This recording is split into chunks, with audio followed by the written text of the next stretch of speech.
Voilà, bienvenue à l'église Saint-Gilles de l'île Bouchard.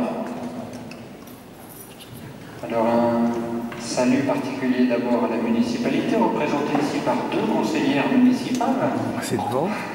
Anne Durand et Catherine Debré-Gilles, puisque c'est grâce au conseil municipal que cet orgue a été relevé. Je le disais ce matin, certes l'assurance suite à l'incendie a payé la quasi-totalité des travaux, mais il y a une partie quand même qui a été prise en charge par la municipalité. Un salut particulier aussi à Monsieur Le Mercier, ici présent. Vous pouvez lever la main, Monsieur Le Mercier? N'ayez pas peur, voilà, ils sont gentils, mes paroissiens. Monsieur Le Mercier, qui est le facteur d'orgue, qui entretient l'orgue depuis longtemps, et là qui a fait plus qu'entretenir, puisque vous avez vu que l'orgue s'est retrouvé comme une coquille vide, qu'il a tout emmené à l'atelier, tout travaillé à l'atelier, tout nettoyé à l'atelier. Le dossier qu'il a remis à la mairie et pour les archives paroissiales est assez impressionnant du travail que cela représente. Avec lui, j'ai oublié son nom, il y a un autre monsieur qui a participé aussi pour l'accord de l'orgue, un organisme aussi. Et puis surtout un monsieur qui a passé des heures et des heures aussi dans l'église pour accorder tuyau après tuyau, un spécialiste pour que chaque tuyau fasse le bon son. Donc voilà, c'est un gros travail que l'on n'imagine pas.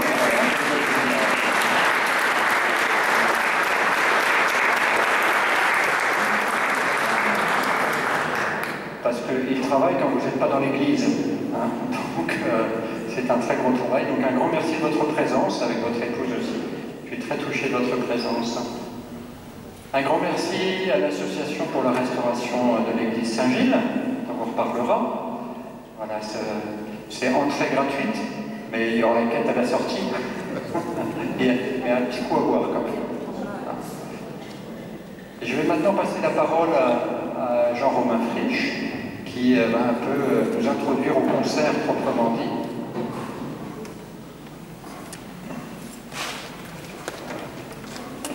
Alors je ne vous parle pas du concert tout de suite, mais je vais passer la parole à Philippe, voilà, par rapport à l'association Saint-Gilles. Donc bonjour, alors quelques mots à propos de cette manifestation. Monseigneur Léman nous en a parlé, l'Église a besoin de gros travaux. Il y a eu un chiffrage qui a été fait par M. de Saint-Jean, architecte des bâtiments de France. Le montant du projet de restauration est d'environ 2 millions d'euros. Et encore, ça ne comprend pas la restauration du tympan de l'entrée.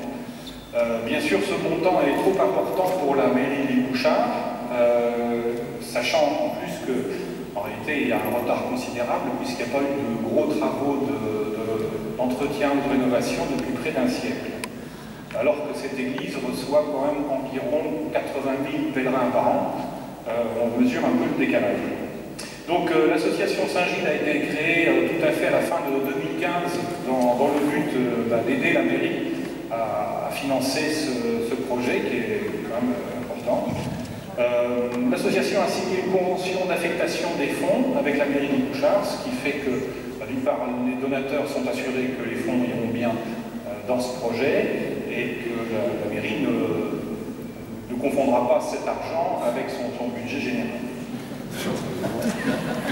Non mais ça n'a l'air de rien, mais comptablement il faut que les choses soient isolées. Nous avons obtenu le parrainage d'une célébrité, l'acteur Michael Bublé, qui vient de temps en temps ici et qui nous a fait donc la gentillesse d'être parrain de l'association. Nous ne sommes pas autorisés à émettre des reçus fiscaux. Alors ça aussi c'est un détail comptable, mais bon, il faut bien en parler. On a fait la demande, ça nous a été refusé. On a refait une deuxième fois, ça nous a été refusé, on y retournera. En attendant, on a signé une convention, la mairie a signé une convention avec la Fondation du patrimoine, qui elle est autorisée d'office à émettre des reçus fiscaux, ce qui fait que les gens qui veulent donner pour l'église peuvent le faire soit à l'association directement, soit à la Fondation du patrimoine pour ce projet, mais bon, ils prennent une petite commission dessus. L'association compte maintenant près de 200 membres. j'espère un peu plus ce soir, puisque je vous engage, pour ceux qui ne l'ont pas encore fait, à adhérer à l'association. Le ticket d'entrée est de 10 €. Hein, c'est pas... Maintenant, plus on sera de membres dans cette association, plus on aura de poids dans les discussions éventuelles avec l'administration. La première tranche de travaux qui donc s'engage doucement maintenant, puisque les phases d'études ont été commencées, la première tranche va s'élever à 400 000 €. Donc la priorité absolue, c'est la réfection du clocher campanaire. C'est ça. En fait, la structure qui tient les cloches est déficiente. La structure qui tient les cloches est vétuste et les cloches, depuis déjà plusieurs années, ne sonnent plus. Ce que vous entendez, c'est un enregistrement ici. Donc, dans ce budget de 400 000 €, la répartition se fait ainsi. La direction régionale des affaires culturelles va prendre en charge environ 50%, enfin 50% minimum, c'est sûr, donc 200 000. La mairie, on espère 100 000 €, et l'association, nous, notre objectif, c'est, à l'horizon d'ici un an environ, d'avoir rassemblé 100 000 €. On a déjà collecté 30 000 €, on va dire en une petite année, parce que le temps que les choses se mettent en place, notre collègue de fonds a commencé en réalité au mois d'août 2016. Donc 30 000 €, une grosse moitié directement à l'association et une petite moitié via la Fondation du patrimoine. Donc comme il a été dit, nous ferons appel à votre générosité à la sortie. On vous distribuera des petits tracts, des bulletins d'adhésion de l'église, de l'association Saint-Gilles, et ça c'est pour la Fondation du patrimoine, pour ceux qui veulent faire des dons directement, qui donnent lieu à un reçu fiscal. Maintenant, eh bien, il me reste à remercier les musiciens bénévoles qui vont animer cet après-midi. Et puis, je vais vous laisser profiter de la musique. Et...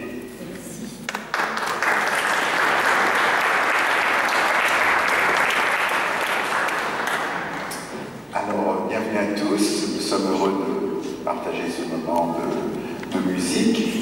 Alors, je vais d'abord, en introduction, vous dire quelques petits mots sur l'orgue en général et cet orgue en particulier.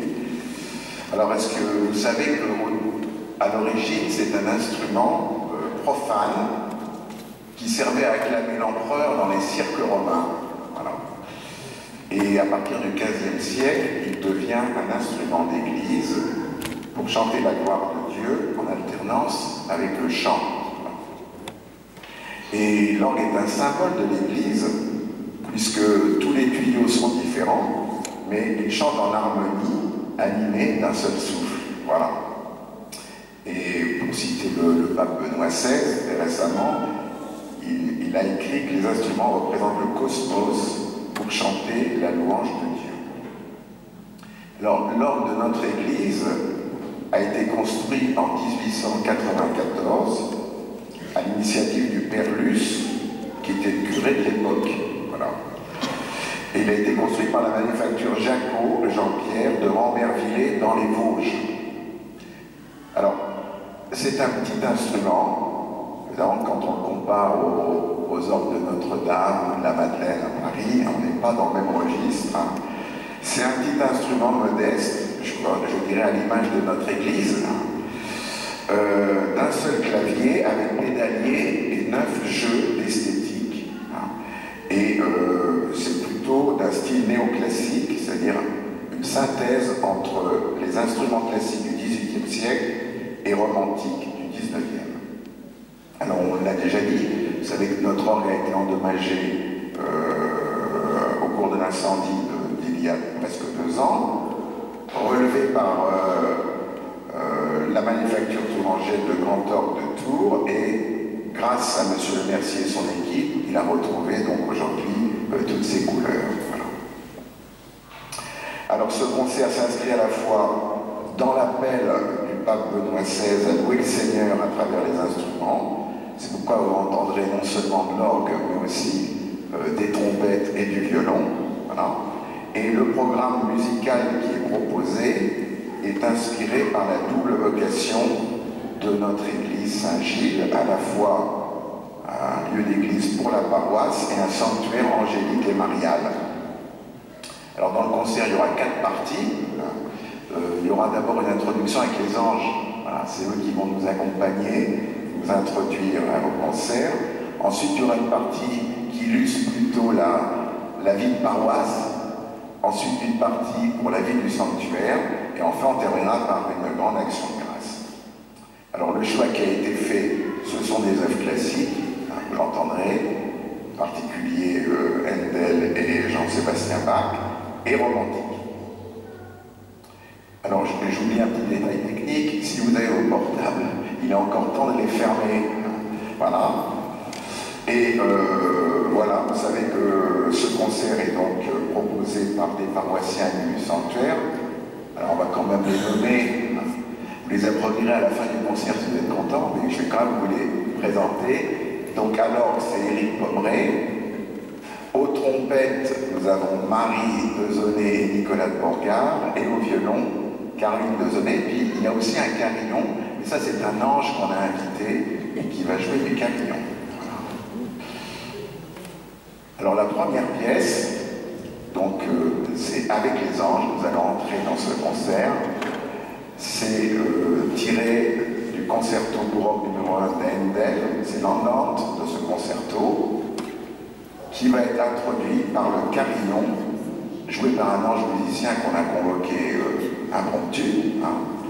Et vous allez entendre, l'orgue et le violon se répondent dans cette pièce qui commence par un dialogue plein de délicatesse et qui va peu à peu se déployer jusqu'au tout-dit de l'instrument.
Alors nous allons entrer maintenant.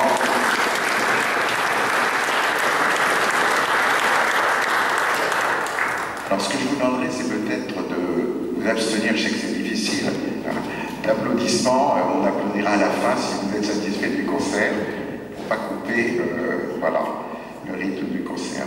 Donc on va entrer dans la thématique de la paroisse, et nous avons choisi pour première pièce le presto du concerto pour orgue numéro 5, toujours d'Handel. C'est une entrée au rythme d'une marche joyeuse, comme nous le sommes tous quand nous arrivons à la messe du dimanche.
surnommé le Grand, qui naît à Paris en 1665 d'une famille de musiciens. C'est un compositeur organiste français, remarquable improvisateur et qui est titulaire du célèbre orgue de l'église Saint-Gervais à Paris. Et il entre au service de Louis XIV. Alors François Couperin a écrit de nombreuses œuvres pour clavecin, mais seulement 2 œuvres pour orgue, la messe pour les paroisses et la messe pour les couvents. Alors, nous avons choisi 4 pièces extraites de la messe pour les paroisses qui prolongeaient le chant du Kyrie, le Gloria, qui était joué aussi à l'offertoire et à la communion. Ce sont des pièces très chantantes, avec un art subtil de la conduite des voix à travers des harmonies savoureuses.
XVIe siècle, nous allons aller jusqu'au XIXe siècle, et nous allons écouter une toccata d'Eugène Gigoux. Il est né à Nancy en 1844. Il a été élève de Camille Saint-Saëns et professeur de Gabriel Fauré. Il a été lui-même professeur d'orgue au Conservatoire de Paris et organiste titulaire de l'église Saint-Augustin à Paris. Sa toccata en si mineur est sa composition la plus connue et fait partie des 3 grandes toccatas romantiques les plus célèbres, avec celles de Widor et de Bollmann, son neveu. Ces toccatas sont très souvent jouées à la sortie des messes, en particulier de mariage, promesse de bonheur dans les familles. Alors vous l'entendrez, c'est une pièce brillante, libre et chantante. Elle met en valeur le tutti de l'orgue dans un crescendo progressif. Et c'est un petit clin d'œil de la part de notre organiste par rapport aux grandes orgues de cathédrale.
contemporaine. Soyez pas surpris. Il s'agit en effet d'une pièce qui a été écrite en 2007, vous voyez, il y a à peine 10 ans, et on peut le dire, qui va marquer l'histoire musicale du XXIe siècle. Voilà, donc je vais laisser nos musiciens vous l'interpréter.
maintenant. D'ailleurs, si vous voulez rencontrer les musiciens, ça sera le moment.